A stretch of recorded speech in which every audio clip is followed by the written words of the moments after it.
கிளாமர்ன்றது ஒரு 2 piece costume போட்டிருக்கிறதோ, இல்லை வந்து ரொம்ப லோ நெக் போட்டு வல்கராக ஆடுறது, நடிக்கிறது, அது மாதிரி விஷயங்கள் கிளாமர் கிடையாது.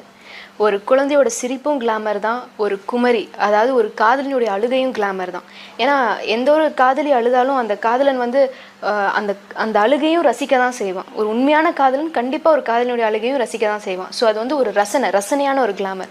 என்றைக்குமே வந்து நார்மலாக நாங்கள் சினிமாவில் என்ன எடுக்கிறோம் அப்படின்றது வந்து நீங்கள் கண்டிப்பாக புரிஞ்சுக்கணும். பிகாஸ் சினிமாவில் எடுக்கிறது வந்து ரியல் லைஃப்பில் நடக்கிறத மட்டும்தான் சினிமாவில் எடுக்கிறோம். அப்படி எடுக்கப்படுற படங்கள் தான் பெரும்பாலும் பெரிய லெவலில் வெற்றி அடைகிற படங்களாக இருக்குது.